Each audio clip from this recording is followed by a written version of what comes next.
The clipper ship Cutty Sark, Thoroughbred of the oceans. She is seen here in the famous painting by Jack Sperling.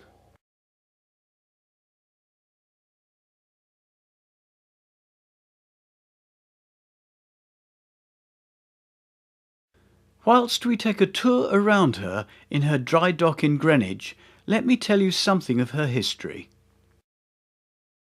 Cutty Sark was, technically speaking, a fully rigged ship, that is, square rigged on all three masts, and she was built at the Dunbarton yard of Scott and Linton to the design of Hercules Linton.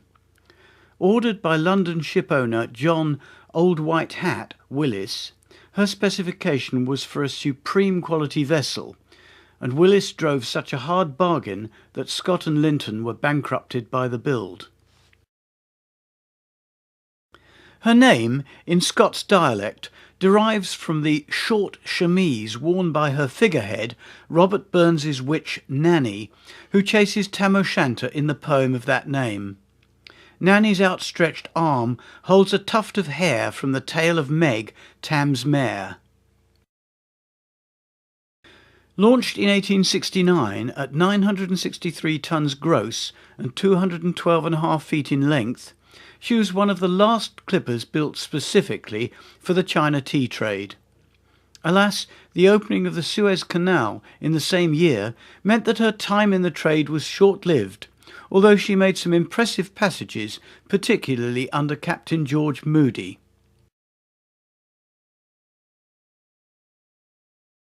Willis had her built specifically to challenge Thermopylae, the green Aberdeen-built clipper which held the records for the China run.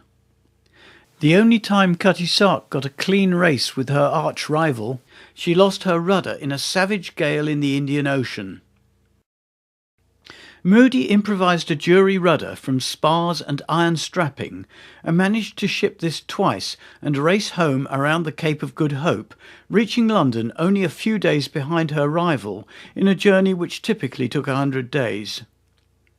Though Thermopylae won, Cutty Sark gained the moral victory.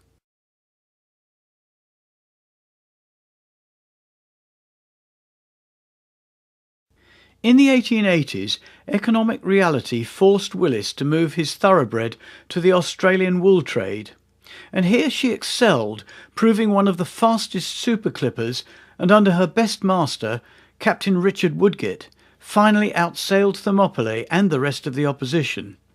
Woodgate was a fine master and had the respect of his crew. It is no coincidence that some of his apprentices ended up as commodores in the P&O line.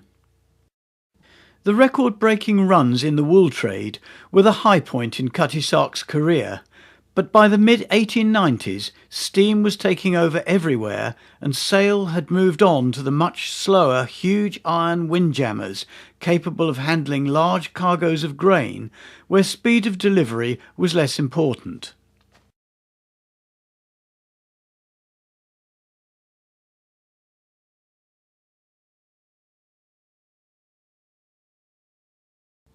Willis saw the writing on the wall, and Cutty Sark was sold to the Portuguese and became Ferreira, though her crew called her El Pequena Camisola.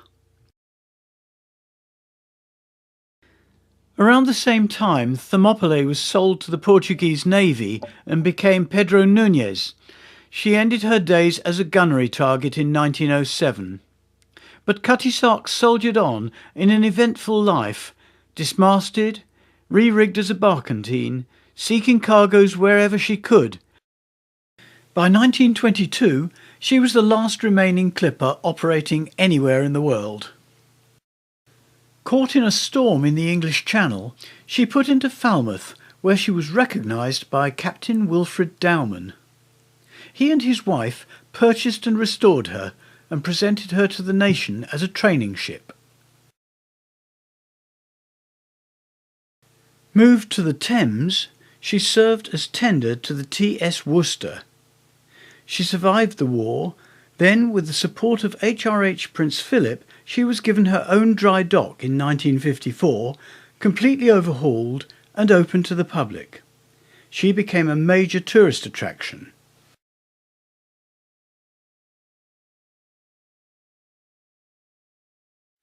By the 1990s, however, it was clear that major works were required to preserve her, and a major programme was put in place to take the load off her hull, suspending her from a steel structure and providing protection from the weather.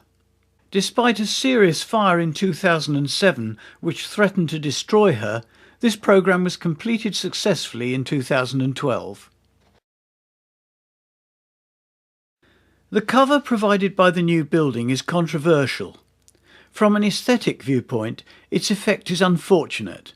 It is at the wrong height to realistically represent the sea, and curves to follow the ship's sheer rather than trying to remain horizontal and represent the plane of the sea. She and her cover have been raised above the sides of the dry dock, making a natural external viewing angle impossible.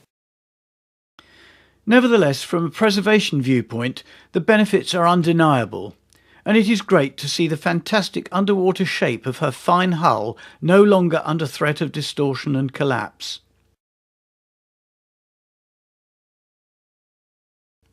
Her composite construction, iron frames with timber planking, is now seen to great advantage from within the ship.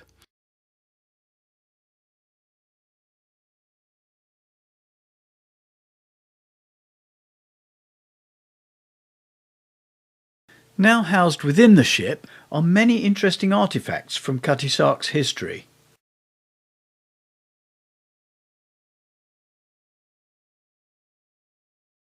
Many of the displays relate to Captain Woodgate and include his nautical instruments and his camera. He was a keen photographer.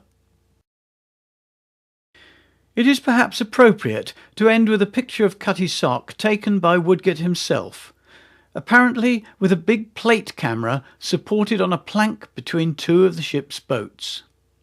It is said that the boat crews were unenthusiastic about Woodgate's hobby. They had a tough job catching up with Cutty Sark after the photos had been taken.